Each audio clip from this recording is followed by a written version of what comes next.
Pour réduire l'impact de nos déchets sur l'environnement, il faut les réduire à la source. Ensuite, pour recycler un maximum de matière, il faut les trier de manière sélective et intelligente. En 2020, de nouveaux outils et dispositifs permettent de responsabiliser davantage les citoyens pour atteindre cet objectif. Nous payons nos déchets au poids. Chaque habitant est muni d'une carte magnétique pour déposer ses déchets dans les différents conteneurs matières. Ces conteneurs sont équipés d'une technologie qui permet de quantifier les déchets déposés par l'habitant et de les enregistrer sur sa carte magnétique. Grâce à de nouvelles applications, l'habitant peut évaluer en temps réel le coût de ses déchets selon leur composition. Chaque habitant reçoit ensuite une facture individualisée selon le poids et le type de déchets qu'il a déposé.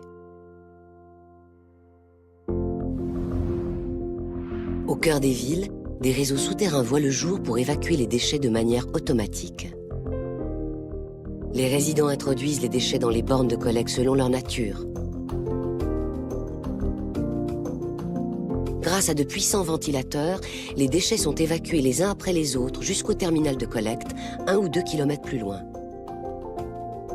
Les déchets sont ensuite dirigés vers le conteneur matière dédié et compactés selon leur nature. Ce service innovant élimine la plupart des nuisances liées à la collecte des déchets. Plus de bruit, plus de mauvaises odeurs ni de dépôts sur la voie publique. Il améliore la circulation en ville, réduit les émissions liées au transport des déchets et il fonctionne 24 heures sur 24. Grâce au broyeur situé chez l'habitant, une partie de nos déchets organiques est aussi évacuée directement dans nos éviers vers les réseaux d'eau usée. Depuis les terminaux souterrains de collecte, les flux seront traités et valorisés et la matière sera acheminée jusqu'au centre de tri et de recyclage où se joue en grande partie l'avenir des déchets.